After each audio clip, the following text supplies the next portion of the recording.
서성님 사자자의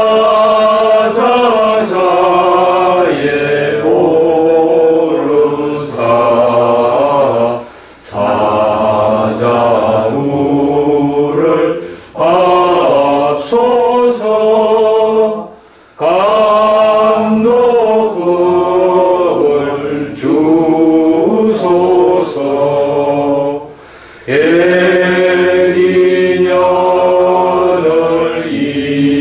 이어서 세리년을 맺도록 대자비를 베푸사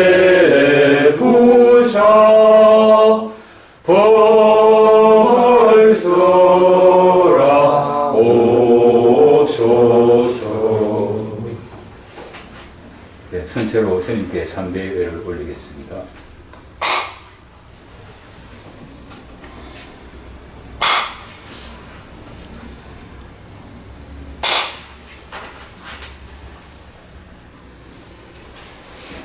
저리 착선.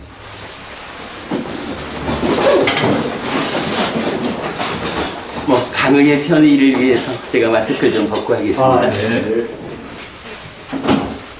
저희도 참 무상한 것이 삶이라 여러분 무상하다라는 말을 다들 이해하시죠? 이게 인생이 무상하다 이런 관점하고는 좀 다르죠. 우리가 교리적으로 무상하다라는 말을 쓰자면 다양한 조건들이 결합해서 결과를 만든다. 이런 조건들이 결합해서 결과를 만드는 현상, 이거를 무상이라고 말하고, 그런 가운데에 사실 우리 삶에 참여하는 조건들이 참 다양해요. 그리고 그 조건들이 한 걸음만 나가보면 그 조건 자체가 또 다른 조건들이 묶여가지고 조건으로 참여를 하니까, 이게 내가 조건들이 결합해서 결과를 만든다, 무상하다, 이런 원리, 이치에 의해서 어떤 마음에 드는 결과물을 좀 만들고 싶다 라고 할 때, 이 조건들이 가지는 그 다양함 또는 그 중복적인 이런 것 때문에 조건들이 내 맘대로 잘 제어가 되지를 않아요. 그러다 보니까 조건들이 결합해서 결과가 생겨나는데, 조건이 내 맘대로 제어되지 않으면 생겨나는 결과가 내가 원하는 결과를 만들기가 어렵다라는 문제가 생기죠. 이렇게 조건들의 결합에 의해서 생겨나는 결과가 조건이 내 맘대로 제어되지 않는다라는 이 문제 상황 때문에 내가 원하는, 달리 말하면 만족한 거잖아요. 나에게 만족을 주는 상태로 결과를 만들기 힘들다. 요거를 뭐라 하나요? 내가 만족하는 결과를 만들지 못하는 것. 이걸 괴로움이라고 하거든요. 우리가 이제 사실은 불교 안에 열애의 출현 여부와 관계없이 존재하는 내 삶에 적용되는 원리요 이치가 있다라고 경에서, 나중에 이제 우리가 이제 다음 주부터는 다음 주가 아니지 다음 달부터 이 책 공부할 거잖아요. 이 책에서도 우리가 독성해야 되는 근본 되는 가르침으로 담고 있는데, 근데 그런 경들에서 보면 저희가 그런 말씀이 있는 거예요. 열애의 출현 여부와 관계없이 존재하는 원리요 이치야. 내 삶에 적용되는 원리 이치. 이런 것으로 지금 말씀드리는 재행무상, 재행계고, 재범부화라는 삼법인이 제일 앞에 나오죠. 그런 가운데 여기에서의 조건성, 우리가 지난달에 보았지만 중생이라는 삶의 영역이 있잖아요. 이 중생이라는 삶의 영역, 여기에서의 조건성이다 라고 해서 연기라는 이름으로 12연기가 제시되고 이제 이런 것들을 이제 볼 수 있어요. 그래 아무튼 무상하다라고 하는 이 내 삶에 적용되는 원리 이치에 의해서 불만족이 생겨나는 거 이게 무상고고 그러한 것들을 참된 것이다. 실체다. 변치 않는 고정불변의 실체 창조주의 하나님 브라흐마 그의 본신으로의 아트만 이렇게 말할 수 없다. 라는 것이 무아 이래야 되죠. 그래서 무상고 무아 무상 재행계고 재범무아 이제 이런 삼법인이라는 교리가 알려지는데 문득 그 생각이 들었습니다. 마스크를 쓰고 강의를 해야 할까라고 하다가 지난달에도 그랬습니다만은 그래도 지난 한 달 동안 우리 삶을 구성하는 조건이 코로나19라는 관점에서는 많이 좀 개선이 됐죠. 그래가지고 제가 여러분들 앞에 마스크를 벗겠다라고 말하는 게 크게 불편치 않았는데 어쨌든 나의 삶을 구성하는 조건 그 조건들이 어떻게 결합해서 결과를 만들까 하는 측면이 무상이라는 원리, 이치로 제시되고 있다. 무상에 대한 이런 이해는 그야말로 공부의 시작이다. 이렇게 말해도 되겠죠.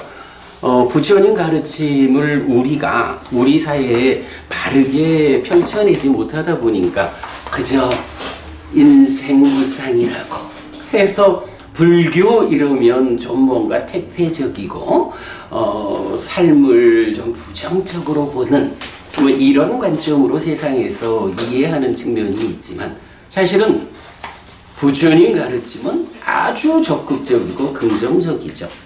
내가 원하는 결과를 만들고자 한다면 이거 창조주 하나님 찾아가면서 기도해야 될 건가? 아니면 내가 능동적으로 적극적으로 긍정적으로 이런 결과를 내가 원한다면 어떤 조건을 조합시켜야 할 건가? 이렇게 조건에 주목해가지고 삶을 만들어가는 아주 적극적이다, 능동적이다, 긍정적이다.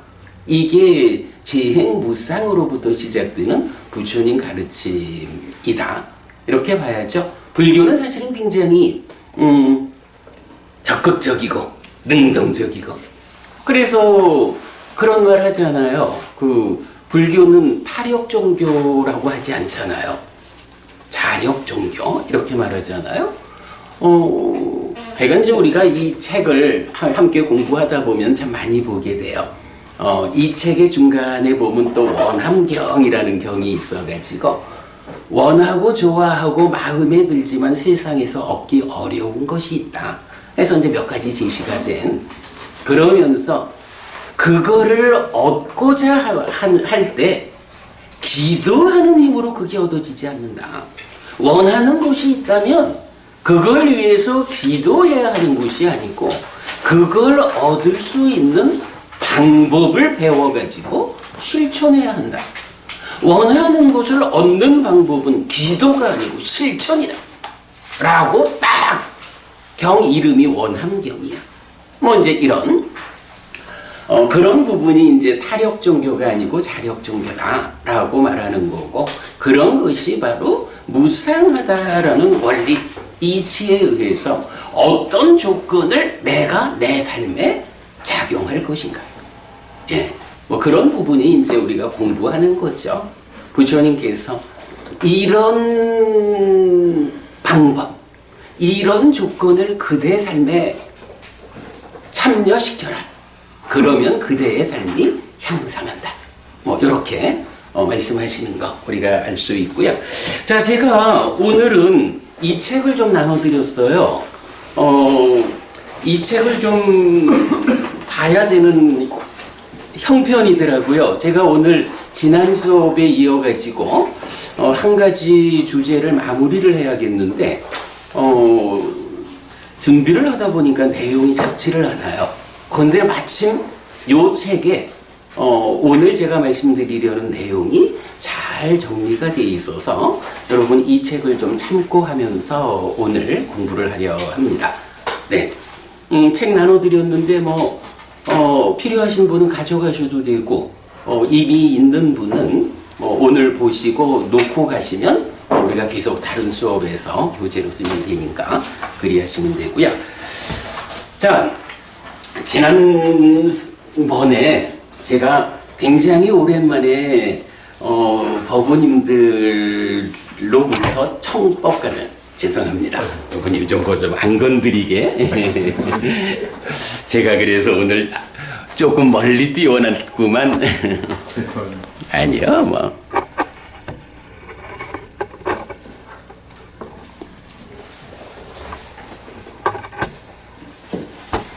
지난번에 법우님 우리 함께 공부한 동영상을 올렸더니 여러 사람들이 굉장히 좋아하더라고요. 아주 공감도가 높았어요. 그래 이제 지난번에 여러분들이 청법가를 하시면서 사자후를 하자 이런 말씀을 하셔서 그 사자후에 대한 이야기를 시작을 했었죠. 사실은 이제 우리가 중생이란 이름으로 살아가고 있는데 이 중생이라는 존재 상태가 어떻게 되어 있느냐라고 할 때 욕계, 색계, 무색계라는 3계가 설명됐었죠. 그리고 욕계는 소유라는 말로 그대로 대체하고 색계, 무색계는 묶어가지고 유, 존재라는 말로 경에 나타난다. 그래서 사실 중생들의 삶을 말할 때는 욕계, 색계, 무색계 3계거나 아니면 소유의 삶, 존재의 삶. 그래서 우리 그때 누가 말씀하셨나 그 에리 프롬 얘기도 하고 그랬죠. 그런데 이제 불교에서만 제시되는 또 하나의 삶이 있다. 바로 나를 중생이라는 이 존재 영역에 묶어두는 탐심치, 번뇌 이런 문제들, 이런 문제 요소들을 해소하고 나면 중생이라고 하는 삶의 영역에서 내가 벗어날 수 있다. 그 벗어난 상태를 해탈 이렇게 말하기 때문에 사실 불교만이 제시하는 삶의 모습은 소유의 삶, 존재의 삶, 해탈된 삶이 있다. 이렇게 세 가지 형태의 삶을 말할 수 있다. 라고. 그래가지고 이제 사자후. 법원님 이제 제가 사자후가 뭘까? 라고 이제 여쭤봤을 때, 누구나 다 부처님 법을 설하시는, 이게 사자후죠. 그런데도 불구하고 제가 사실은 몇 개의 경에서 이렇게 바른 사자후를 토하라. 라고 사자후의 내용을 꼬집어주는 경이 있다. 이 말씀을 드렸잖아요. 그래서 보면 이제 이렇게 바른 사자후를 더하라 라는 내용을 보면 오직 여기라는 표현을 쓰죠. 오직 여기, 불교, 부처님 가르침. 오직 여기에만 사문, 두 번째 사문, 세 번째 사문, 네 번째 사문이 있다. 라고 해서 바로 예류자, 일레자, 불환자, 아라한이라고 하는 사상 8배의 성자는 여기에만 있다. 라고 바르게 사자후를 더하라. 라고 부처님 말씀하시는데 바로 그 주제 예류자, 일레자, 불환자, 아라한이라고 하는 이 성자들의 자리가 어디냐? 라고 하면 바로 소유와 존재로 설명되는 중생의 삶에서 이제 벗어남의 영역에 들어가고 그 벗어남이 완성된, 달리 말하면 중생의 삶에서 윤회하는, 이런 윤회하는 삶에서 완전히 벗어나서 이제 다시는 태어나지 않게 되었다. 태어나지 않게 되었기 때문에 불사가 실현됐다. 죽지 않음이 실현됐다. 이렇게 말하는 게 이제 해탈된 삶의 완성으로의 아라한이고, 그런 아라한으로서 최초의 아라한, 스승 없이 아라한을 성취한 그분을 누구라고 해요? 그분이 부처님 이래 되잖아요. 그래서 사자후를 말할 때는 물론 뭐 넓은 의미로 다 부처님이 가르침을 설하는 그게 다 사자후지만 그래도 대표적으로 바르게 사자후를 도와라 라고 말씀하실 때는 바로 이런 소유와 존재라고 하는 중생들의 두 가지 삶의 방식에서 이제 벗어나서 해탈된 삶을 실현하는 그 벗어남의 영역, 이러한 영역은 오직 여기에만 있다. 불교 밖에는 나름대로 삼매를 성취해서 색계도 올라가고 더 높이 무색계도 올라가고, 우리 경에 보면 부처님 출가해서 처음 만난 스승 알라라깔라마라는 스승은 무소유초를 성취한 분이고, 우따까라마 부타 같으면 비상비비상초를 성취한 분이고, 이런 높은 하늘을, 그 높은 하늘 세상을 살아내는 분들이 있다고요. 그러나 아무리 높이 올라가 봐야 그것은 소유냐 존재냐라고 하는 중생의 영역을 넘어서지 못하는 거예요. 그래서 부처님이 우따까라마 부타에게서 비상비비상처를 익히고도 이것은 오직 거기에 태어남으로 이끈다 하고 떠나오는 거잖아요. 그리고 고행의 과정도 시행착오로 거치고 마지막에 이제 팔정도라는 길을 찾아가지고 깨닫는 이제 이런 깨달음의 과정이 있죠. 그래서 바로 오직 부처님 법 안에만 이런 중생이라는 삶의 영역에서 벗어나는 길이 있다. 오직 부처님 가르침 안에서만 삶이 완성된다. 요거를 사자후로 말하라. 이렇게 말하는 거거든요. 오직 여기에만 있는 그 삶의 완성. 그러니까 불교가 으뜸이다. 정등각이 설한 법에 의해서만 가능한 성취다. 이런 부분을 볼 수 있고요. 자, 요 책 잠깐 보겠습니다.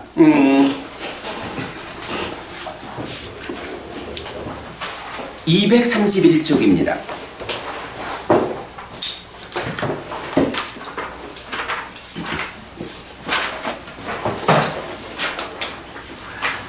자, 시간을 좀 아끼려고 읽어보도록 하겠습니다. 여기가 이제 제4장 제자들 상가 해가지고 제1절 공통에서 성스러운 제자 이랬어요. 그러니까 출가 제자와 재가 제자를 함께 한 상태로서 제자들에게 적용되는 가르침을 이제 모은 건데, 그 중에 1번 사상의 성자 앙구타라 니카야 네세 모음의 241번 사문경입니다. 무명에 덮이고 가래에 묶여 옮겨가고 윤회하는 중생들의 삶의 영역은 욕계, 색계, 무색계의 3계 또는 소유의 3, 욕, 존재의 3, 유 는 색더하기 무색으로 구성됩니다. 그리고 불교만이 제시하는 또 하나의 삶의 형태가 있는데, 소유를 극복한 존재의 삶에서도 벗어난 해탈된 삶입니다. 중생의 삶, 즉 존재에게서 무명을 벗겨내고 애를 끊음으로써 더 이상 옮겨가지 않고 윤회하지 않게 된 아라한의 완성된 삶입니다. 이때 해탈된 삶으로 나아가는 영역, 즉 존재로부터의 벗어남의 과정에 들어서면 성자, 아리야라고 불리는데, 예류자, 일레자, 불환자이고 아라한으로 완성됩니다. 그래서 성자는 예류자, 일레자, 불환자, 아라한의 사쌍으로 구성됩니다. 또한 각각을 과정과 성취로 구분하기도 하는데, 예류자가 되는 과정에 있는 자, 예류도와 예류자를 성취한 자, 예류과, 일레자가 되는 과정에 있는 자, 일레도와 일레자를 성취한 자, 일레과, 불환자가 되는 과정에 있는 자, 불환도와 불환자를 성취한 자, 불환과, 아라한이 되는 과정에 있는 자, 아라한도와 아라한을 성취한 자, 아라한과의 8배입니다. 그래서 성자는 보통 사쌍팔배라고 불리는데 이분들이 세존의 제자들로 구성되는 상가의 중심이고 정체성입니다. 그리고 사쌍팔배의 성자는 오직 팔정도가 있는 여기 불교에만 있습니다. 해탈된 삶의 구현을 위한 유일한 길입니다. 자, 여기까지는 이제 제가 정리한 거고요. 자, 밑에 보면 이제 경이 직접 나오죠. 비구들이요, 오직 여기에 사문이 있다. 여기에 두 번째 사문이 있고, 여기에 세 번째 사문이 있고, 여기에 네 번째 사문이 있다. 다른 교설들은 무위의 알을 가진 사문들에 의해 공하다. 비구들이요, 이렇게 이 바른 사자후를 더하라. 바로 요 표현이 여기 나오죠. 이 바른 사자후를 더하라. 자, 그리고 나면 이제 그 다음은 예류자는 누구, 어떤 특성을 가지고 있고 해서 이제 아라한까지를 말하고 있어요. 그러니까 여러분 보시면 되고, 여기에서 이제 참고로 이렇게 바른 사자후를 토하라라고 사쌍팔배가 여기에만 있다라고 말하는 경이 두 개가 더 있는데, 하나는 여러분 뭐 잘 아실 거예요. 그 대반열반경 디가니까야 16번 대반열반경 보면 이제 부처님이 돌아가시기 전날 밤이죠. 그 수바타라고 하는 마지막 직계제자가 찾아오잖아요. 그 마지막 직계제자를 부처님이 들어오라 라고 해서 만나는데, 이 수바타라고 하는 사람이 부처님 당장 돌아가실 지경에 부처님을 만나가지고는 부처님한테 질문이 있다고 하는 질문이, 아니 그게 우리 같으면 부처님 만나서 어떡하면 되나요? 뭐 이런 거 물어볼 것 같은데, 수바타가 부처님한테 질문이 뭐냐 하면, 이렇게 육사외도라고 하는 부처님 당시 인도에 6 외도 스승이 있죠. 그러니까 다른 종교가 6개가 대표적으로 있었던 거죠. 이 육사외도의 스승들이 자기들이 말하는 대로 모두 완전한 깨달음을 성취한 분입니까? 아니면 아무도 완전한 깨달음을 성취하지 못했습니까? 아니면 그 중에 누구는 깨달았고 누구는 깨닫지 못했습니까? 이걸 질문을 하는 거예요. 그러니까 부처님이 아서라, 그거 상관없이 내가 그대에게 법을 설하겠다라고 하시는 거예요. 이제 부처님 입장에서는 마지막 직계제자인데 그거 막할리 고살라는 어떻고 이 얘기할 때가 아닌 거죠. 그래서 이제 그때 부처님이 내가 꾸살라 유익이라고 하는 것을 찾아가지고 출가하고 이제 50년이 넘었다. 50년이 넘었다라는 거는 부처님 45년 부처로서의 삶을 살죠. 그러니까 29에 출가해서 35에 깨달아 부처가 되고 80에 돌아가실 때까지 45년은 부처로 살았거든요. 그런데 부처 되기 이전에 6년의 수행의 과정이 있었잖아. 그때도 이미 출가자로 살았던 거죠. 그래서 출가하고 50년이 넘는 세월, 이런 이제 표현도 나와요. 그러면서 이제 거기서 부처님이 오직 여기에만 8정도가 있다. 8정도가 있기 때문에 오직 여기에만 이런 4가지 사문이 있다. 라고 수바타라는 마지막 직계제자한테 바로 이야기. 오직 여기에만 있다. 8정도가 있는 여기. 그럼 그 얘기는 뭐예요? 이렇게 해탈된 삶을 실현할 수 있는 유일한 방법이 있는데 그게 8정도다. 이렇게 말하는 거죠. 고멸도성제인 8정도. 이래 되죠. 그래서 마지막 16디가니까야 16번 대반열반경에서 그 얘기를 해주고, 그 다음에 이제 마지막니까야 11번이 사자후의 작은 경이라는 경이에요. 여러분 경들 많이 보실 거니까. 그럴 때 보면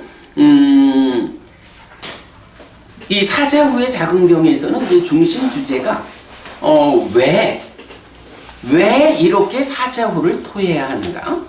어떤 근거를 가지고 그대들이 오직 여기에만 사쌍팔배의 성자가 있다, 해탈된 삶이 있다 라고 사자후를 토할 수 있는가? 라는 이제 그 이유를 설명하는 게 사자후의 작은 경이거든요. 이제 그래서 그 경에서는 여러분 우리 이제 보면 참 엊그저께도 어떤 기독교인이 나를 만나서 뭐 이야기하면서 나는 불교 신자니까 이랬더니 에이 뭐 다 똑같지요. 어차피 하나잖아요. 이렇게 얘기를 해요. 그러니까 기독교나 불교나 따지면 다 하나 아니냐. 뭐 올라가면 다 만나지요. 이런 식 얘기 많이 하잖아요. 그래서 제가 그러지 말하지 말아요. 아니 기독교에서 가르치는 교리가 불교에서 가르치는 교리랑 다른데 다른 거를 놓고 어떻게 하나라고 그래? 바본가? 우리가 서로 다르다는 거는 인정하는 가운데 다투지 말고 삽시다. 이렇게 이제 얘기를 했거든요. 사자후의 작은 경에서 이제 바로 그런 이야기. 완전한 경지는 하나다. 완전한 경지, 진리, 이거는 하나다. 라고 해서 사실은 아까도 우리가 무상 이야기를 하면서 시작했지만 열애의 출현 여부와 관계없이 세상에 존재하고 내 삶에 적용되는 원리요 이치, 이런 진리, 완전한 경지는 하나밖에 없는 거예요. 그 완전한 경지가 어디에 있느냐? 바로 부처님의 깨달음에 있어. 이 얘기를 하는 거거든요. 사실 우리가 공부를 좀 하면 불교 신자 되었다는 것이 얼마나 자랑스러운 일인지 참 자부심을 가질 수 있는데 불교 신자라고 말할 것도 없지 뭐 불교계가 너무 공부하는 일에 큰 관심을 두지 않는 것 같아서 좀 걱정인데 그래도 뭐 제 생각에는 여러분들처럼 정말 우리 사회에 역할도 있으시고 또 무엇보다 중요한 게 학습 능력도 뛰어나신 분들이고 공부를 좀 해야 한다라는 생각하고요. 자 어쨌든 그렇게 해서 이제 한 장을 넘겨보면요. 한 장을 넘겨보면 그림이 하나 있어요. 요 그림 지난 수업에서 여러분 제가 칠판에 그려본 그 그림이죠. 네, 세 가지 삶의 방식에서 소유의 삶, 존재의 삶, 해탈된 삶 해서 지금 말씀드린 그런 내용을 그림으로 표현하고 있습니다. 사실은 요 그림 굉장히 중요한 그림이죠. 아주 중요한 그림이에요. 자, 우리가 이제 이렇게 세 가지 삶에 대한 이야기. 그래서 해탈된 삶은 오직 여기밖에 없다.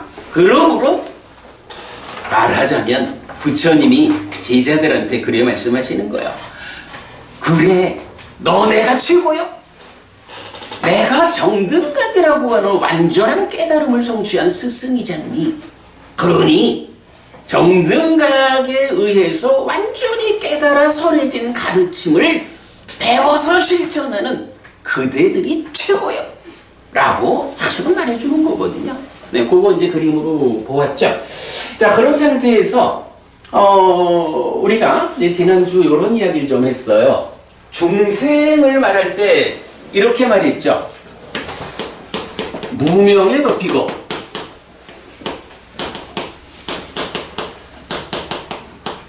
가래에 묶여서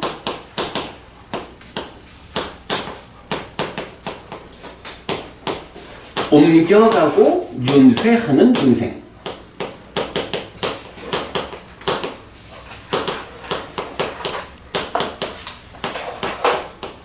이건 이제 이렇게 중생이라는 개념, 벗어나 해탈된 삶을 실현하지 못한 욕계, 색계, 무색계의 중생들. 이래 돼 있죠. 자, 그럴 때 이제 우리가, 지난 법회에서 요 무명과 애라고 하는 이 두 가지와 관련해서, 우현경이라는 경을 보았죠.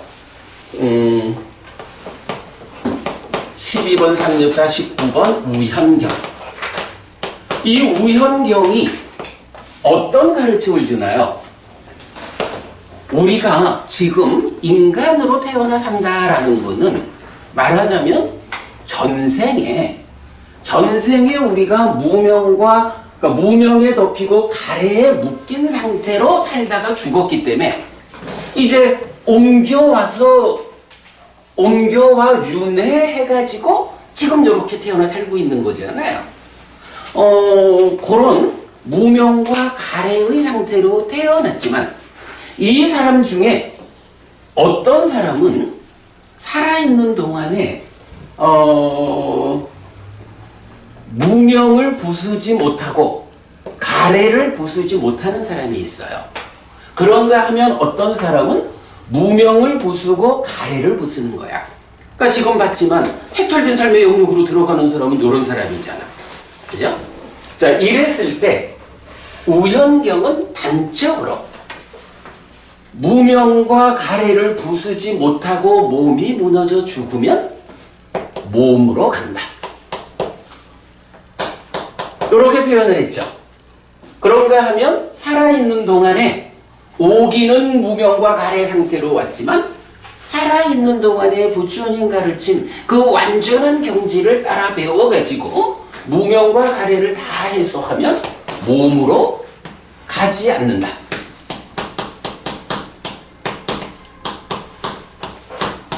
요게 해탈된 삶의 실현이고 태어나지 않음을 통해서 불사가 실현됐다. 열반을 실현했다. 깨달았다. 윤회에서 벗어났다. 이렇게 말하는 거죠. 자, 우현경에서 나는 정말 몸으로 간다라는 이 표현을 딱 발견하고는 얼마나 정말 기뻤는지 몰라요. 공부를 하다 보면 공부가 주는 그 기쁨이 있잖아요. 몸으로 간다라는 말에서 정말 기뻤는데, 자, 그러면 이제 몸으로 간다라고 하면 몸의 영역, 몸으로 가는데 누구나 다 똑같은 몸으로 가지는 않겠죠. 내가 한평생 살아가지고 어떤 수준의 삶을 살았느냐에 따라서 내가 가는 몸의 상태가 달라지겠지 뭐. 그건 그러겠죠. 그래서 이제 몸으로 가는데 이 몸이 어떤 몸이 있을까? 라고 보면 이제 방금 본 대로 소유적인 영역 그리고 존재적인 영역, 소유의 삶에 속한 몸을 몸으로 갈 수도 있고 존재의 삶에 속한 몸으로 갈 수도 있죠. 그래서 요게 욕계라고 불리는 거고 요게 색계, 무색계 이렇게 불리는 거잖아요. 그래서 욕색, 무색의 3계 이렇게 나온다고. 자, 그런가 하면 이런 3계라는 중생들의 세상을 사실은 또 우리가 삶에서 이렇게 뭐라 했지? 그러니까 좀 친근하게 만날 수 있는 뭐 그런 표현으로 하자면 이제 요 부분을 또 좀 구분을 하죠. 그래서 욕계라고 하는 세상은 어떻게 구분이 되나요? 욕계는 좀 단락이 많아. 그래서 그러니까 어떻게 살았느냐에 따라서 몸으로 가는 게 결정된다 라고 하니까 아주 나쁘게 살면 지옥 간다 이러잖아요. 지옥이라는 세상이 있는 거야. 그런가 하면 나쁜 짓을 했지만 지옥 갈 정도는 아니요. 이렇게 하면 축생, 짐승으로 태어나죠. 그런가 하면 축생까지 갈 정도는 아니요. 나쁜 짓의 정도가 조금 덜 나빠. 이래 되면 악의 세상이 있다고. 그리고 그 위에 우리 인간이 있고. 그런가 하면 이제 우리가 다 아는 거지만 어쨌든 불교 신자의 기본적인 삶은 뭔가요? 부처님 가르침을 배워서 따라 실천하는 일을 통해서 살아서도 갈수록 괴로움은 줄어들고 행복은 늘어나는 삶을 살다가 죽어서는 더 좋은 곳 하늘에 태어난다. 불교 신자는 기본적으로 이런 생각을 하는 거잖아요. 어쨌든 부처님 덕분에 살아서 한평생 더 행복하자. 갈수록 괴로움은 줄어들고 행복은 늘어나는 삶을 살다가 그리고도 죽은 다음에는 더 좋은 것, 인간의 삶보다 더 좋은 것 하늘에 태어나겠다. 이런 기본적인 바람을 가지고 불교 신자가 되는 거죠.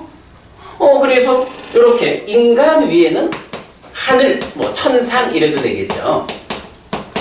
요런 세상이 요런 몸이 있는 거야. 이럴 때 욕계에 속한 천상은 이게 6개로 구분이 돼요.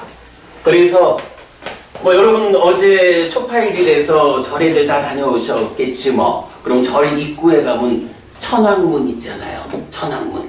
그게 사천왕, 사천왕 이라고도 하고 뭐 사왕천 이렇게도 하죠. 사왕천, 사천왕천 이래 하고 그 다음에 도리천이라고도 하고 요거를 33천이라고도 하고 그래요. 그리고 그 위에 야마천, 도솔천, 화락천, 타화자재천 요런 6하늘이 있어요. 그리고 타화자재천까지는 어쨌든 소유적인 삶의 영역이야. 여기는 이게 말이죠. 사실은 참 불교가 쉬워. 아니 어떻게 살아있는 동안에 갈수록 괴로움은 줄어들고 행복은 늘어나는 삶을 살다가 죽은 다음에는 더 좋은 곳 하늘에 태어날까? 근데 이런 생각을 할 때 이제 부처님 말씀은요. 뭐 좀 더 높은 데까지는 더 많은 노력이 필요하다라고 하고 일단 여기 인간보다 높은 욕계의 6하늘 이 타화자지천이라는 높은 하늘까지 올라가는 데는 2가지 방법이 있다 라고 해서 이제 경에 보면은 부모님 우리 3가지 공덕행의 토대라는 말이 있잖아요. 공덕을 만드는 3가지 행위가 있는 거야. 그래서 그게 한 가지는 보시고 한 가지는 오계라 그리고 한 가지가 수행이거든요. 그런데 사실 뭐 보시라고 하는 거야 뭐 생각하기 나름이겠지만 그냥 우리가 개념적으로 말하면 주변에 나보다 좀 어렵고 나한테 나의 도움을 필요로 하는 사람이 있다? 사람이든 짐승이든 그러면 그들을 위해서 좀 베풀면 그 보시야. 아니 심지어는요 부처님 가르침을 배워가지고 그대가 행복해지고 싶으면 이렇게 부처님을 만나봐 라고 부처님 가르침을 전달해 주는 거 이거 법시라고 부르는 보시거든요. 심지어는 내가 오계를 지닌 삶을 살겠어. 그래서 다른 생명을 해치지 않고 주지 않는 거 가지지 않고 요렇게 내가 스스로 내 삶을 잘 단속하잖아요. 그러면 이 자체가 예를 들어서 부부님 제가 오계를 잘 지키는 사람이에요. 그래서 해치지도 않고 주지 않는데 훔쳐가지도 않고 바람도 필 줄 모르고 거짓말도 안 하고 술 먹고 방일해지지 않는 이런 사람이야. 그런 제가 법부님을 어쩌다가 이렇게 배웠잖아요. 그래서 법부님 안녕하세요 하고 법부님 찾아가면 법부님 저를 보면서 아유 저 인간 또 오늘은 와서 무슨 해코지를 할까? 저 인간 갔다 가면 또 뭐가 없어질까? 뭘 이렇게 두려운 불편한 마음이 생길까요? 안 생기지. 그걸 뭐라 그러냐 하면 무외시라고 해서 여러분 우리 보시는 3가지가 있거든요. 제시, 법시, 무외시 이래요. 제시라는 게 이렇게 물질적으로 나보다 어려운 사람들 도와주는 거 이렇게 베푸는 게 제시라는 보시야. 그런가 하면 부처님 가르침을 먼저 배웠으니까 아직 배우지 못한 사람들한테 가르침을 전해주는 거 그래서 그의 삶을 향상으로 이끄는 거 이거 법시라고 하는 아주 훌륭한 보시예요. 그리고 심지어는 무외시라고 해서 두려움 없음을 베푼다는 말인데 그게 바로 경에서는 그 얘기를 해요. 오계를 지닌 삶을 사는 거. 내가 해치지 않고 주지 않는 것 같지 않고 삿대음행 바람 피지 않고 거짓말하지 않고 수레에 죄가지고 방일해지지 않는 이렇게 잘 제어되는 삶을 살면 내 주변에 누구도 내가 그 사람 곁에 갈 때 두려워하지 않는다고. 나 때문에 그가 두려워하지 않는 두려움이 생겨나지 않는 이거를 표현하는 방법이 내가 그에게 두려움 없음을 베푼다 이렇게 말하거든요. 보시라고 말하면 이게 이제 너무 우리 사회가 물질적 사회가 되다 보니까 보시 이야기하면은 돈 내라는 거 같고 그래서 한 번은 어떤 스님이 저랑 대화를 하면서 그래요. 스님 내가 설법을 하는데 보시 이야기를 못 하겠어요.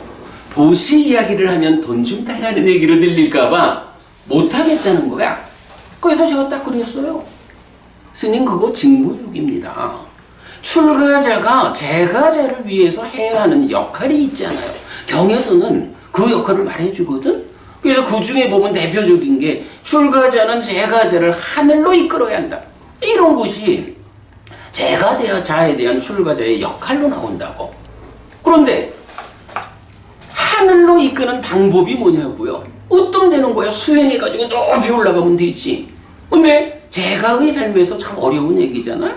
그러면 재가자의 입장에서 할 수 있는 게 보시와 오계라는 이 두 가지가 기본적으로 제시된다고. 그 위에서 더 노력해서 수행을 통해서 올라가는 것은 개별적인 자기의 역할이죠. 그러면 이렇게 보시와 오계라고 하는 하늘로 이끌리는 두 가지 방법이 있는데 거기에서 돈 좀 달라는 얘기로 들릴까봐 보시 이야기를 설법을 못해. 그러면 그 사람을 어떻게 하늘로 이끌릴까? 그거 출가한 사람이 해줘야 되는 역할이거든. 근데 그걸 안 한다는 거예요. 그래서 제가 한번 그랬어요. 스님 그거 징부육입니다. 스님이 사심을 가지지 말고 그냥 부처님 가르침에 의하면 이러하다. 보시라는 것은 이런 것이고 이러한 보시가 이런 결과를 가져온다.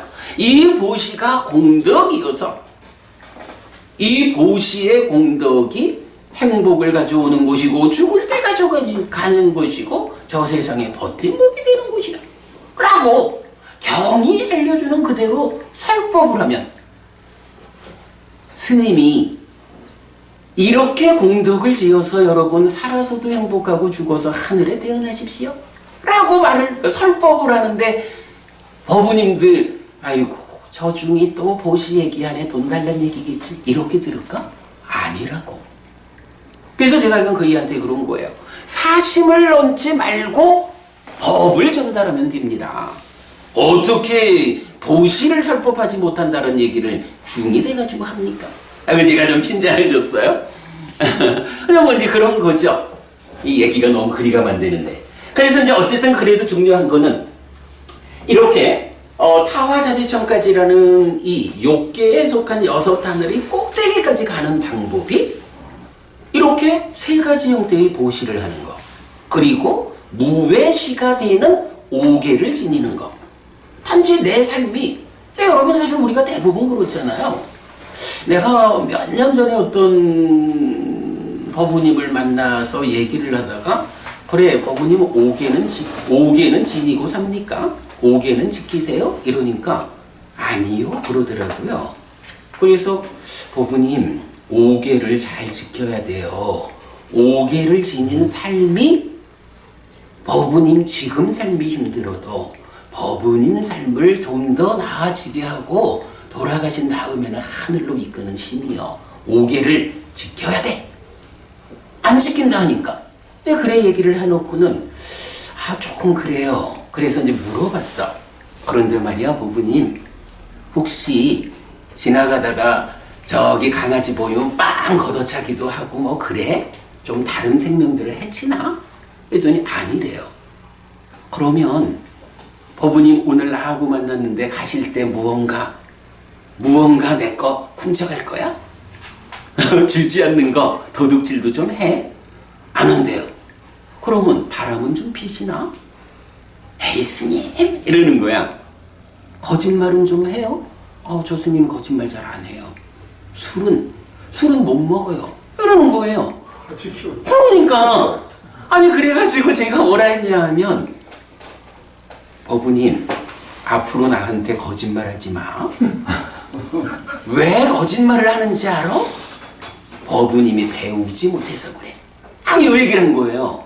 아니 사실 그분이 자기대로 그냥 뭐 세상의 윤리처럼이라도 사실 사실은 오계를 지니고 있는 거야. 오계를 지키면서 살잖아요. 그런데 오계가 무언지를 모르니까 오계는 지킵니까? 라고 말하니까 안 지킨다고. 자기 경에서 보면 스스로 아는 일을 굉장히 중요히 여기잖아요. 내가 어떤 삶을 살고 있는지 어떤 행위를 하고 있는지를 스스로 안다라고 하는 게 굉장히 중요한 거거든. 근데 바로 이제 이 사람이 그런 거야. 자기는 사실은 오계를 잘 지니고 살고 있으면서도 배우지 못해서 스님 나는 오계를 못 지켜요. 그러면 보시할 돈도 없고 오계도 지키지 못하고 그러면 나는 하늘에 태어나지 못하겠네? 하고 고민을 하는 거야. 그래서 제가 이거 물어보니까 사실은 지키고 있더라고. 공부하지 않아서 그런 거야. 당신은 지금도 이미 오계를 지니고 있어. 내가 오계를 지니는 삶을 실천하고 있다라고 스스로 아세요. 그러면 돈이 없어서 보시 못한다 이것도 얘기가 안 되잖아. 오계를 지니는 삶 자체가 무외시라고 하는 커다란 보시를 해가고 있는 거잖아. 그래서 이제 제가 그이한테 그랬죠. 법부님은 이 그러니까 욕계에 속하는 높은 하늘에 태어나기 위한 두 가지 조건, 보시와 오계를 갖추고 있어요. 그러니 걱정하지 말고 두려워하지 말고 힘껏 사세요.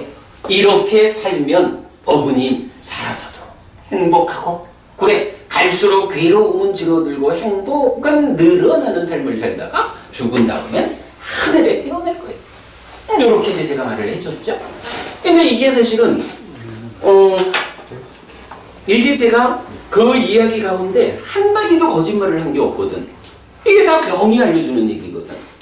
그러니까 중요한 거는 부처님은 모든 방법을 다 가르쳐 주셨는데 우리가 배우지 않아서, 공부하지 않아서 몰라. 이거를 깨는 게 불교 신자인 우리가 해야 하는 가장 급한 일이죠. 예, 그래서 공부가 필요하고. 자, 어쨌든 뭐 이제 그래요. 그래가지고 이렇게 이제 욕계에 속한 6개 하늘이 있고, 색계, 무색계는 그대로 다 하늘이죠. 근데 이 색계, 무색계라는 존재의 영역에 속한 하늘은 삼매라는 조건을 필요로 하죠. 삼매, 수행에 의해서 생겨나는 거죠.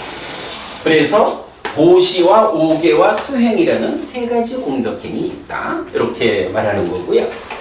자, 요렇게 이제 우리가 뭐 지난주 이야기 뭐 같은 개념입니다만은 무명과 가래라는 이 두 가지 문제를 해소하지 못하고 죽으면 몸으로 가는데 몸으로 가는 그 자리가 어디냐라고 하니 이렇게 지옥, 축생, 악귀, 인간하고 욕계, 색계, 무색계를 합한 하늘이 있다. 이렇게 그 태어남의 자리가 5갈래가 있다. 그래서 경에서는 요 5가지 길, 뭐 오도, 윤회 이렇게 말하면 되죠.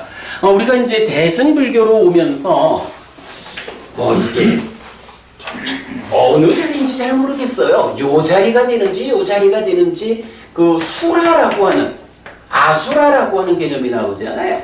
그런데 아수라라는 이 존재가 경에는 나와.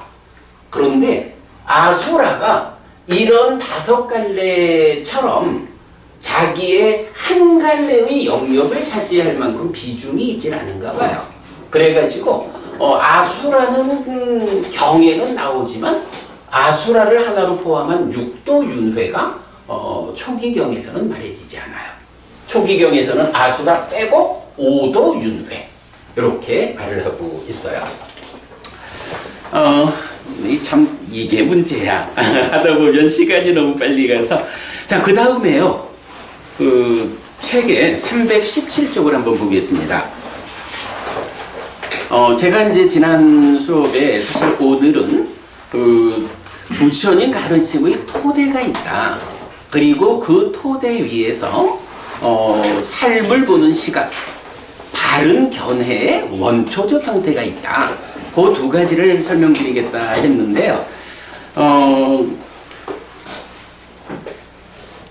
일단 그 견해와 관련한 이야기를 제가 조금 더 하기 위해서 317쪽 가르침의 토대는요, 다른 설명 없이 그냥 책을 좀 읽어드리고 넘어가겠습니다. 자, 가르침의 토대 1. 업 2. 결실이 있음 3. 노력 해서 앙구따라 니까야 세세모금 138번 머리카락으로 만든 담요경 있어요. 여기 보면 이제 화살표에서 니까야 좀 KR 뭐 이래 나와 있는데, 요거는 요 주제로 제가 설법한 동영상이 여기 있다라는 거니까 여러분 참고해 주시고요. 부처님은 업을 말하는 자이고 결실 있음을 말하는 자라고 불립니다. 사문 곧다마는 업을 말하고 결실 있음을 말하고 바라문들에게 아무런 해악을 도모하지 않습니다. 그래서 몇 개의 경이 말하고 있거든요. 자, 이때 이제 끼리야라고 하는 말이 결실 있음이라고 번역을 했는데, 요 말이 이제 액션, 행위라는 말도 되고, did, 실행이라는 말도 되고, performance 해서 성과라는 말도 있어요. 그래서 사실 끼리야는 경에 많은 곳에서 행위로 나오는데, 요런 업을 말하는 자와 함께 나올 때는 뭐 행위 이러면 이제 업이잖아요. 그러니까 뒤에 업에 따라서 나올 때는 결실 있음 이렇게 번역을 하고 있어요. 우호적인 바라문들이 부처님 사문 곧다마를 설명하는 말입니다.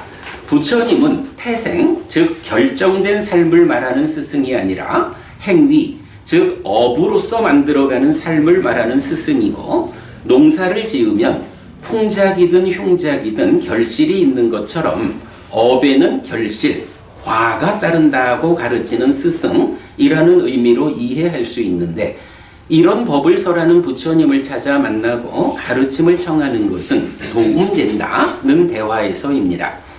이럴 때 업과 결실 있음이라는 두 가지는 부처님을 대표하는 개념이면서 삶에 대한 바른 이해입니다. 그래서 업을 부정하고 결실 없음을 주장하는 것은 부처님을 거부하는 것이고 삶에 대한 삿된 시각을 가지는 것입니다. 한편 머리카락으로 만든 담요경에 의하면 과거 미래 현재의 모든 부처님은 공통되게 1. 업을 말하고 2. 결실이 있음을 말하고, 요건 앞에 본 거죠. 그리고 3. 노력을 말합니다. 업에는 결실이 있으니 좋은 결실을 얻기 위해서는 노력이 필요하다는 것입니다.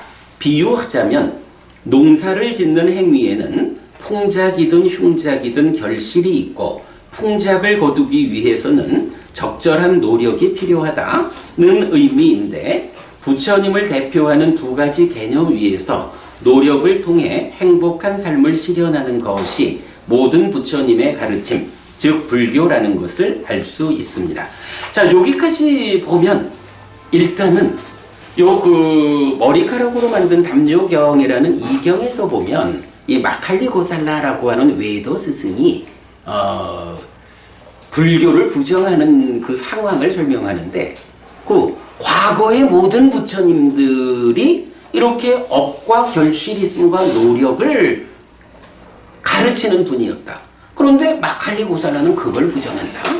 지금 부처인 나도 업과 결실이 있음과 노력이라는 세 가지를 가르친다. 그런데 마칼리 고살라는 나도 부정한다.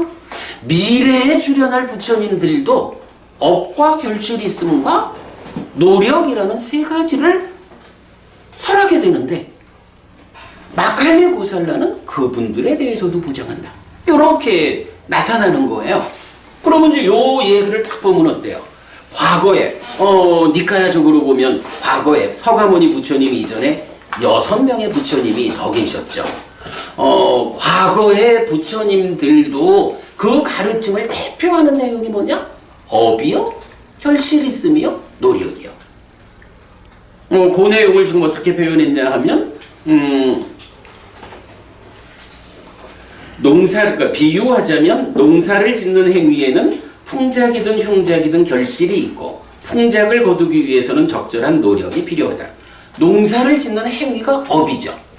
그 농사를 짓는 행위에 의하면 뭐 이제 아까 말한 무상 조건의 문제 때문에 풍작이든 흉작이든 결실이 있다고. 그런데 우리가 살아가면서 농사를 지을 때 흉작을 거두려고 농사 짓진 않잖아요. 풍작을 거둬야 되잖아. 그러기 위해서는 다양한 조건들을 제공해주는 노력이 필요하다. 이런 업과 결실 있음과 노력이라는 이 세 가지가 과거, 현재, 미래의 모든 부처님의 공통된 가르침이라는 거예요. 그러니까 이 부분을 말할 수 있죠. 아, 부처님들의 가르침에는 공통된 것이 있다. 그 공통된이니까 부처님 가르침의 토대가 되는 것이다. 이렇게 제가 해석을 해가지고 가르침의 토대가 되는 것, 업과 결실이 있음과 노력이다. 이렇게 말하고 있는데 그 부분은 이제 오늘 넘어갈게요. 거기까지만 보고 자, 그 다음에 이제 320쪽으로 넘어갑니다.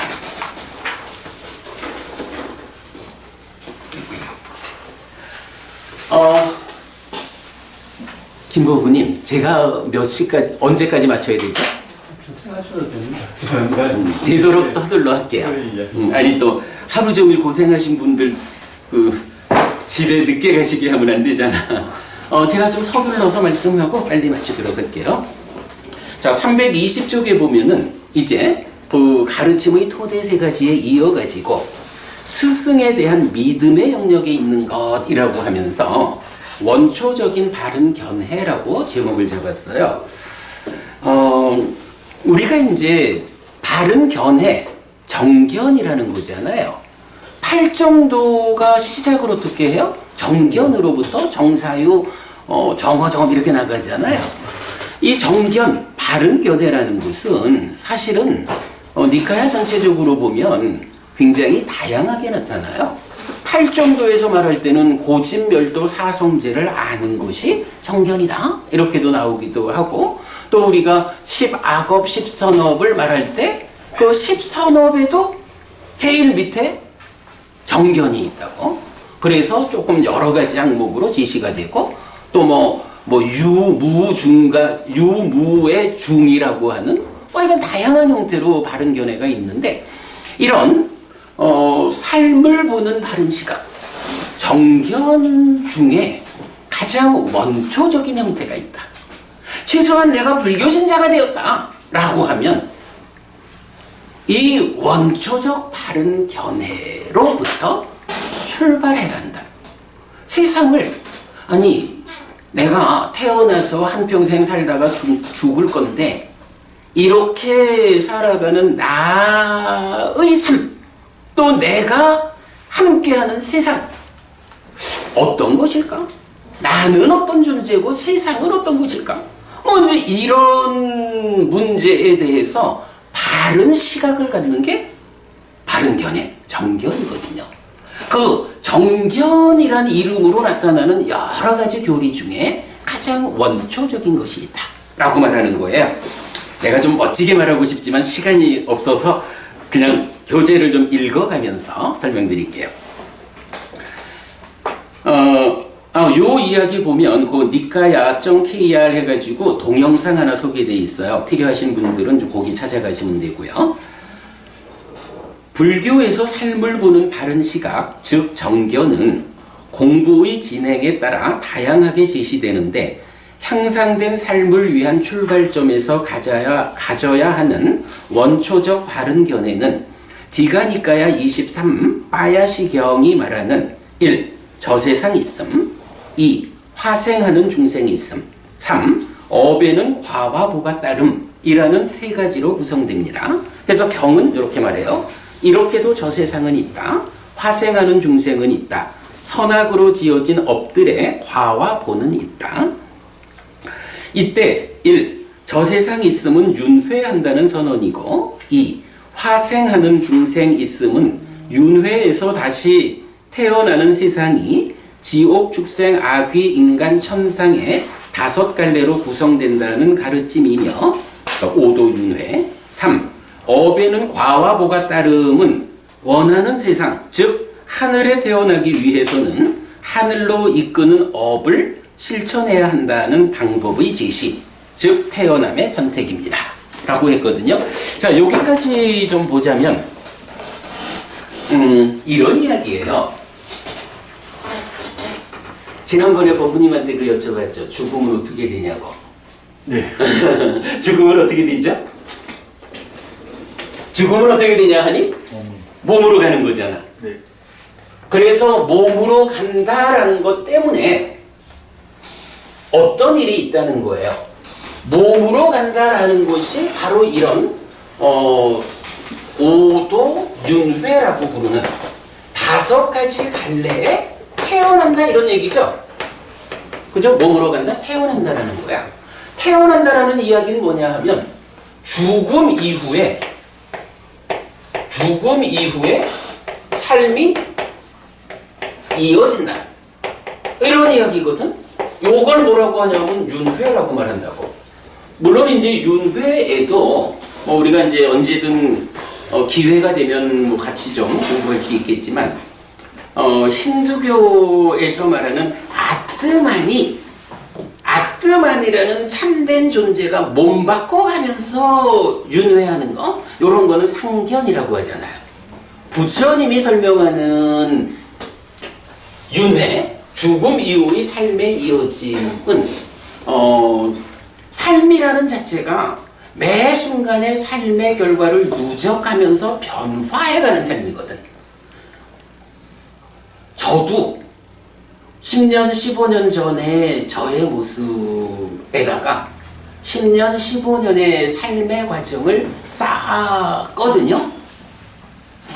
그래도 참 다행인 게 제가 중으로 살아가면서 크게 그 누가 되는 삶을 살지는 않았나 봐. 제가 생각할 때 10년, 15년 전의 저보다 지금 해피 스님이라고 불리는 제 모습이 사실 많이 좋아졌어요. 그게 뭐냐 하면 그 세월 동안에 매 순간순간 하루하루를 사는 동안에 저는 어쨌든 공부를 했잖아. 그 과정 동안 공부를 쌓고 이 공부를 다른 방법으로 안 하고 오직 부처님 살아서 직접 설한 가르침 이래가면서 정말로 개척적으로 공부를 쌓다 보니까 지금은 제가 스스로 생각할 때 10년, 15년 전보다 30년보다는 뭐 말할 수도 없이 좋아졌고 훨씬 제가 좋아졌어요. 그런데 이렇게 삶을 누적해가면서 변화하는 이러한 삶이 죽음 이후에 어떻게 되느냐 하면 몸은 지난번 그 말씀하셨잖아요. 몸은 버려지는 거예요. 그러나 이 마음은 어떻게 되느냐? 지금 이제 초기 불교권에서 사실은 교리에 대한 오해가 있어. 그래서 뭐 맞지마니까야 38번 경을 예로 들어가면서 시기윤회하는 게 아니다 라고 참 커다란 오해를 하고 있는데 사실은 38번 경 있잖아요. 그죠? 가래 멸진의 큰 경. 이 경도 자세히 들여다보면 그 경에서 시기윤회한다고 사띠비구를 꾸짖질 않아. 그러니까 시기윤회하는데 그 시기 어떤 것이냐라고 그 경 자세히 보면 질문이 2번으로 나오거든. 그래서 윤회한다고 해서 꾸짖는 게 아니라 윤회합니다. 근데 그 시기 어떤 시기냐? 말하자면 아트만입니다. 라고 말할 때 내가 언제 그렇게 가르치느냐? 그 식조차도 연기된 것이라고 내가 말하지 않았느냐? 라고 해서 사실은 윤회하는 그 시기 연기된 시기다. 제가 지금 설명하는 삶의 과정을 누적하면서 변화하는 시기다. 변화하는 거기 때문에 동일한 상태를 유지하지 않으니까 무하잖아. 사실은 이렇게 연기된 시기 윤회한다라고 경을 바르게 이해하면 무아라는 무아라는 교리하고 연기라는 교리가 상충하지 않아. 그러니까 이제 윤회에 대한 분명한 입장이 이렇게 힌두교에서 말하는 아트만의 윤회 상견하고 전혀 다른 개념으로 부처님은 연기된 시기의 윤회, 삶의 과정을 누적하면서 변화하는 이 마음이 몸과의 서로 조건됨 때문에 몸이 무너져 죽으면 새로운 몸을 만나서 변화의 연장선상에서 삶을 이어가는 요렇게 연기하는 삶을 설명해 주고 있거든요. 자, 어쨌든 이제 몸으로 간다라고 하는 것이 이렇게 태어나는 거요, 윤회하는 거요. 달리 말하면 죽는다 하면 끝나는 거 아니야? 사실 죽음 이후에 대한 이야기는 뭐 크게 보면 세 가지잖아요. 죽은 다음에 끝나는 거야. 죽음 이후는 없어. 마음이라는 거는 유물론적 관점으로 몸에서 생겨나는 거기 때문에 몸 죽으면 끝나는 거야. 이렇게 말하는 게 단멸론 윤회 없음이잖아. 요거를 단견 이렇게 말하죠. 그런가 하면 방금 말했듯이 힌두교에서 말하는 아트만의 윤회 이러면 상견 이렇게 말하는 두 가지 다 삿된견해라고. 거기에 이제 부처님이 말하는 바른 견해에는 이렇게 연기된 식의 윤회 이렇게 나온단 말이지. 자, 이제 요 상황을 놓고 우리가 한번 좀 봐야 될 게 있어요. 몇 년 전에 하여간 제가 이게 대부분 제가 겪은 이야기들인데 어떤 사람이 저한테 그래요. 해피스님 죽어봤니? 아니요? 그랬더니 내가 그랬지 뭐. 최소한 이 몸으로 살아가는 동안에는 내가 죽어보지 못했어요. 그랬거든요. 여러분들 다 마찬가지죠. 그랬더니 그 사람이 나한테 그러는 거야. 아니 해피스님 당신은 직접 죽어가지고 죽고 나면 몸은 버려져도 이 마음은 변화의 연장선상에서 새로운 몸과 만나서 또 태어난다 윤회한다라고 스스로 확인하지도 못해놓고 저한테 그 얘기를 하는 거야. 해피스님 직접 확인하지도 못하고 어떻게 그렇게 윤회한다는 얘기를 합니까? 라고 딱 묻는데 아니 뭐 여러분도 그렇고 저도 그렇고 마찬가지지 뭐 죽어본 사람이 어디 있겠어요. 죽으면 마음이 떠나고 나면 못 돌아오지. 떠나는 그 순간 새로운 몸을 만나버렸는데 그래서 제가 참 할 말이 없었어요. 나 확인하지 못했습니다. 그럼 뭐 그렇게 자신만만하게 윤회를 얘기합니까? 그래서 제가 되물었어. 나는 죽어보지 못했고 확인하지 못했습니다. 그런데 당신은 어떻습니까? 당신은 죽어보니까 유물론적 단별론적 관점이 맞아가지고 죽음 이후는 없다라는 것이 확인됩니까? 나는 확인하지 못했는데 그대는 확인했습니까? 이렇게 물어본 거예요. 확인이 되나요? 안 되지 뭐. 자기도 확인할 수 없는 거야. 그래서 제가 사실은 요 페이지의 제목을 스승에 대한 믿음의 영역에 있는 거 그랬잖아요. 자, 만약에 말이에요. 부처님한테 우리가 부처님 이 세상은 있습니까? 라고 물어본다면 이게 좀 우스운 일이죠. 이 세상이 있다라는 거 부처님한테 물어야, 그러니까 깨달은 스승한테 물어야 알 수 있나요? 아니잖아. 이 세상이라는 지금 내가 살아가고 있는 이 상황이잖아. 그죠? 그러니 이 세상이 있다라고 하는 것은 나의 존재 자체이기 때문에 물어볼 누구나 다 알아. 그런데 저 세상이 있는가? 저 세상이 있는가라는 이 문제는요. 어쨌든 나도 확인하지 못하는 거고요.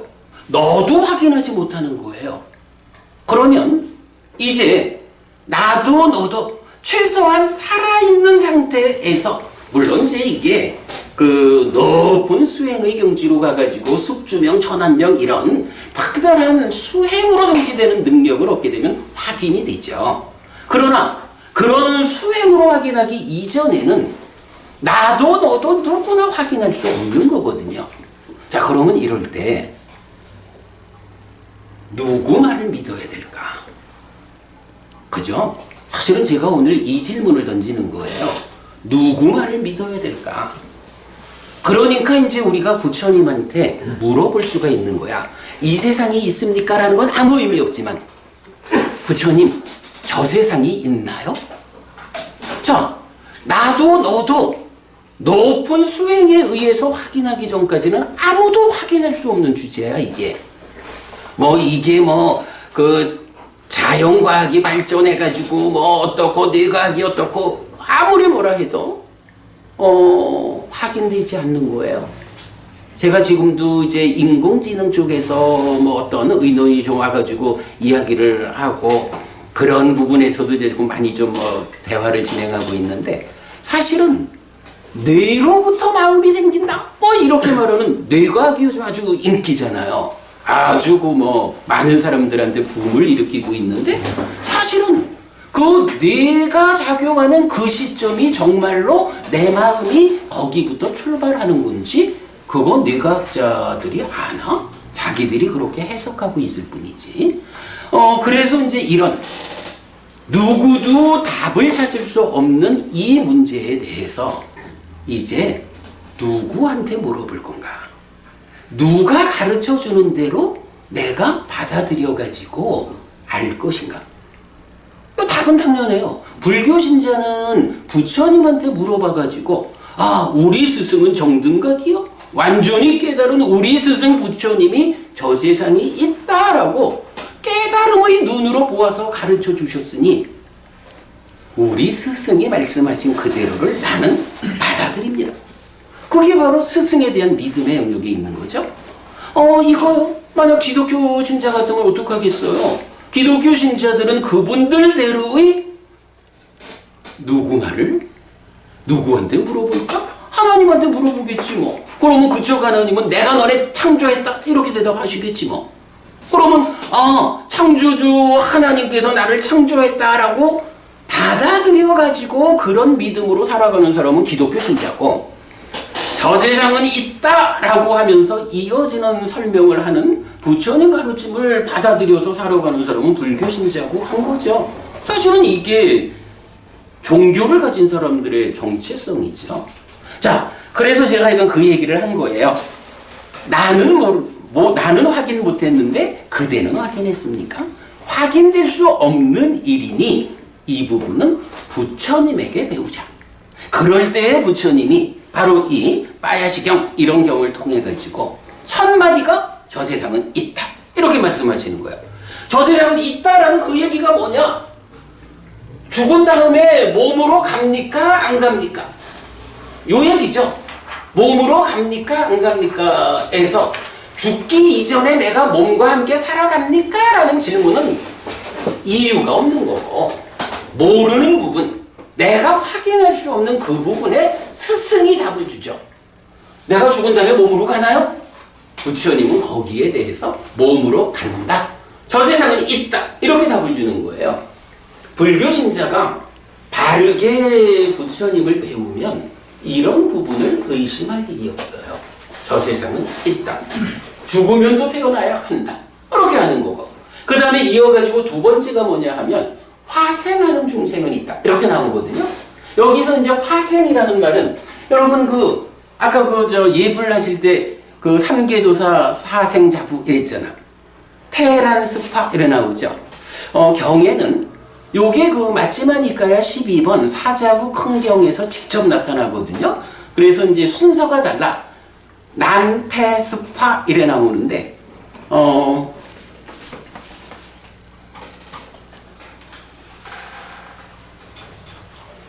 자, 요 부분 보면은요. 사리푸타여 이런 네 가지 태어남 존재의 영역이 있다. 무엇이 넷인가? 난생, 태생, 습생, 화생이다. 사리푸타여 무엇이 난생인가? 생명체가 그 껍질을 깨고 나타나면 이것이 난생이라고 불린다. 무엇이 태생인가? 생명체가 태의 막을 벗고 태어나면 이것이 태생이라고 불린다. 무엇이 습생인가? 생명체가 썩은 물고기, 부패한 시체, 부패한 굳은 우유에서나 물 웅덩이나 연못에서 태어나면 이것이 습생이라고 불린다. 요거 난생, 태생, 습생. 보면 별 어려울 게 없죠. 그런가 하면 무엇이 화생인가? 천인들이나 지옥에 태어난 자들이나 어떤 인간들이나 죽은 뒤에 벌을 받아야 하는 어떤 존재들, 이것이 화생이라고 불린다. 이렇게 나와요. 자, 그럼 여기서도 보면 이제 이런 문제가 있는 거야. 부처님한테 이런 테란스파 네 가지 존재 상태가 있는데, 부처님, 태생이 있나요? 난생이 있나요? 습생이 있나요? 이거 물어볼 일인가요? 물어볼 게 없어. 그거는 인간과 짐승이라는 우리 눈에 보이는 존재들의 상태가 태생, 난생, 습생을 보여주고 있잖아요. 부처님한테 안 물어봐도 돼. 그런데 화생이라고 하는, 자, 요게 이제 사실 이 문제예요. 태어나는데 어디에 태어나느냐 이랬더니 지옥, 축생, 악귀, 인간, 천상 해가지고 이렇게 무색 개까지 나왔잖아요. 이 중에 보면 인간이라고 하는, 이건 뭐 우리 삶이야. 축생이라고 하는 거, 요새는 뭐 반려견, 반려모 해가지고 축생들을 다 가족처럼 삽디다마는, 인간과 축생이라고 하는 이 존재는 이게 사생으로 말하면 테어라니오 습이야. 이거는 물어볼 거리가 아니야. 그냥 내 삶에 직접 확인하고 함께 살아가는 거거든요. 그런데요, 저 세상이 있을까? 라는 것처럼 사실 우리가 지옥이나 악이나 하늘 사람들, 신들 얘기를 하지만, 법우님 혹시 그 하늘 다녀오셨어요? 공부 많이 하시는데 아직 하늘 못 다녀오셨죠? 그 하늘에 신들이 있다라는 거 직접 확인 못 했죠? 마찬가지 악귀 못 보셨죠? 지옥 중생들 못 봤을 거야. 왜냐하면 바로 이렇게 이제 뭐 크게 말하면 하늘 사람들, 악귀, 지옥이라는 이 세 가지 부류는, 이 세 가지 부류가 화생이라고 불리는 존재거든요. 뭐 화에서 태어난다? 뭐 뿅 하고 나타나는 건가? 하여간 화생이라고 불리는데, 이 화생이라는 존재는 높은 수행을 통해 가지고 직접 확인하기 전에는 보통의 인간들한테는 확인이 안 되잖아요. 그러면 윤회를 부정하는 사람들이야 뭐 지어 그게 말이 그렇지 하고 다 그냥 없다고 말한다고. 윤회를 인정하는 사람들 가운데, 아니 불교 신자들 가운데도요, 많은 사람들은 윤회는 하는데 죽으면 또 태어나는데 인간으로 태어나거나 축생으로 태어나거나, 인간이나 짐승 둘 중에 한 그거 말고 뭐가 있어, 보이는 것만 믿지, 이렇게 말한다고. 이런 사람들이 사실 불교 신자에도 많아요. 그런데 부처님 가르침에 의하면 이게 오도윤회거든. 우리는 어쨌든 인간으로의 삶을 마치면 하늘에 태어나겠다라고 하는 이런 바람을 가지고 불교 신자로 살지, 이 인간으로 또 태어나고 싶지 않다고. 뭐 이런 부분을 놓았을 때, 만약에 하늘이 없다면 죽은 다음에 태어날 수 없잖아요. 이 부분에 대해서 있을까 없을까를 누구에게서 확인해야 돼요. 나도 모르고 너도 모른다고. 이럴 때 바로 스승이신 부처님한테 질문하는 거죠. 그래서 깨달음의 눈으로 완전하게 보는 부처님이 우리가 보지 못하는 것에 대해서 알려주는 거라고.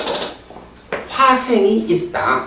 그래서 지금도 사실 우리의 삶은, 우리 눈에는 인간과 축생만 보이고 있지만 우리가 살아가는 이 세상에는 우리 눈에 보이지 않는 지옥도 악귀도 천상도 있는 거고, 우리가 살다가 몸이 무너져 죽은 다음에 어디 갈 거냐? 5군데 중에 한 군데 간다.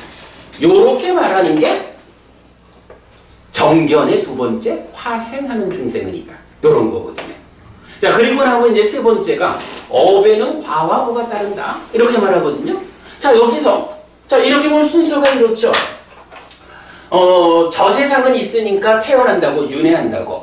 그 태어나는 자리가 어딜까? 화생하는 중생이 있으니까 오도 가운데 윤회한다고. 어딘가에 태어날 거야. 근데 법우님은 그럼 돌아가신 다음에 어디에 태어나실래요? 하늘에 태어나야겠죠. 아니 뭐 이건 뭐 부끄러울 일이 아니라 당연히. 근데 어떻게 하늘에 태어날까? 하늘에 태어나는 법을 아세요? 사실 아까 고시와 오계로 태어난다라고 말을 했는데, 사실은 이 부분에 대해서 이게 우리가 모르는 거란 말이야. 이 부분이 사실은 부처님이 깨달음의 눈으로 답을 제시해 주지 않으면, 저는 알잖아요? 제가 아는 게 내 눈으로 직접 보아서 하는가? 아니라고. 부처님이 가르쳐 주신 그 답을 경을 통해서 배워 알았기 때문에 나는 안다고. 이런 개념이죠. 그럴 때 부처님이 윤회하는데 태어나는 자리가 5가지인데 그 중에 내가 하늘에 태어나야겠다라고 한다면 어떤 방법이 있을까 하는 그 방법을 가르쳐주는 표현이 업에는 과와 보가 따른다. 요거 토대에서 말했던 업을 말하고 결실이 있음을 말하고 요거와 같죠. 그래서 자, 세 가지 바른 견해는 이제 부처님이 우리가 스스로 알지 못하는 우리 삶에 가장 중요한 세 가지 답을 주는 거예요. 그래, 저 세상이 있어. 물론 저 세상이 있다, 윤회한다 할 때 이게 아트만의 윤회냐, 연기된 식의 윤회냐 이런 부분은 더 뒤에 가서 배우고 어쨌든 죽음은 끝나는 거 아니에요? 태어나. 그런데 태어나는 자리가 화생이 있기 때문에 5갈래요. 그 중에 하늘에 태어나야 하지 않겠어? 하늘에 태어나는 방법이 뭐예요? 업에는 과화보가 따른다. 자, 우리가 이제 보통 업 이러면 심구의 3업 이렇게 말하잖아요. 요거 좀 확장시키면 10악업, 10선업, 그러니까 10업으로 나타나죠. 살생투도 사업 뭐 이렇게 되는. 이래서 이제 이 업에 대해서 바로 이 과화보가 따른다라는 요 표현을 저는 어떻게 표현을 하냐 하면 10악업, 그러니까 살생투도 사음, 망어, 양설, 악구, 기어, 간탐, 진해, 사전. 10선업은 반대죠. 이 10악업이라는 것은 과도, 보도, 괴로움이 이어서 업에는 과화보가 따른다 이랬는데 따라오는 과화보가 과도, 보도, 괴로움이어서 지옥으로 이끄는 힘을 갖는다. 그런가 하면 10선업은 과도, 보도, 행복이어서 하늘로 이끄는 힘을 갖는다. 그러니까 불교 신자는 10악업은 어떻게든 피하고 10선업을 적극 실천하는 이러한 삶을 통해서 살아서는 갈수록 괴로움은 줄어들고 행복은 늘어나는 삶을 살다가 죽은 다음에는 그러한 업의 힘, 업에는 과화보가 따른다라는 이러한 힘에 의해서 하늘에 태어나는 것이다. 이게 불교 신자의 삶이다. 요렇게 말하는 거죠. 자, 스승에 대한 믿음의 영역에 있는 것, 이래서 원초적인 바른견의 3가지 말씀드렸거든요. 나머지는 이제 책 보시면 되고, 내가 사실은 이어서 한 가지 얘기를 더 하고 싶었는데 도저히 시간 여러분들 퇴근시켜드려야 돼서 못하겠다. 뭐 이렇게 이제 우리가 바른 견해를 가지면 이 바른 견해가 우리 삶에 또 어떤 의미를 가지는가라는 게 이제 여러분 책에서 이어져 가지고 7번 세간적 실패의 중심이라는 쪽에서 이게 이제 그 얘기야. 우리가 살아가는 동안에 성공한 사람, 실패한 사람을 구분하자면 누가 실패한 사람이고 누가 성공한 사람이냐? 라는 거를 이제 부처님은 3가지로 말해요. 그러니까 3가지 측면. 인간관계와 돈과 건강이라는 3가지 측면에서 성공하면 성공한 사람이야. 인간관계와 돈과 건강의 3가지 측면에서 실패하면 실패한 사람이야. 그래서 제가 그거를 세간적 실패의 중심이라는 말로 인간관계, 돈, 건강을 말하는데, 이제 여기 이제 그림이 하나 있잖아요. 뒤에 이제 경이 있어요. 여러분 나중에 읽어보세요. 이 실패경이라는 경에서 보면 요 3가지 말고 계와 견해라고 하는 2가지를 더 말해서 5개로 말하는데, 여기서 이런 표현이 나타나. 인간관계와 돈과 건강이라는 거는 죽은 뒤에 태어남을 이끌지 않아. 그러니까 내가 살아서 인간관계가 좋았어, 돈을 많이 벌었어, 건강했어, 그것 때문에 하늘에 태어나는 건 아니라는 거야. 그런데 이제 뒤에 있는 계와 견해라는 거, 계와 견해라는 이 2가지는 다시 태어남의 자리를 이끈다 라고 해서 이런 인간관계, 돈, 건강과는 별개로 그 밑에서 내가 어떤 시각으로 세상을 보고 어떤 삶의 질서를 갖느냐, 계구 견해잖아요. 이 2개는 그러한 견해와 계의 선택적인 삶에 의해서 지옥 갈 건지 하늘 갈 건지 죽음 이후에 태어남을 결정한다는 거예요.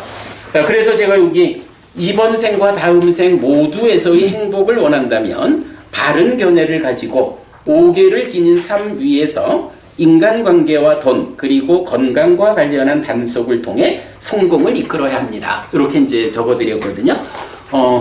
미안합니다. 제가 약속된 시간보다 한 20분 가까이를 초과하지 않았나 싶어서 여러분들 빨리 돌아가셔야 되는데 자, 이렇게 그냥 대략적으로 설명을 드렸고요. 이제 다음 달 여러분 법회 하실 때는 이 책으로 들어가도록 하겠습니다.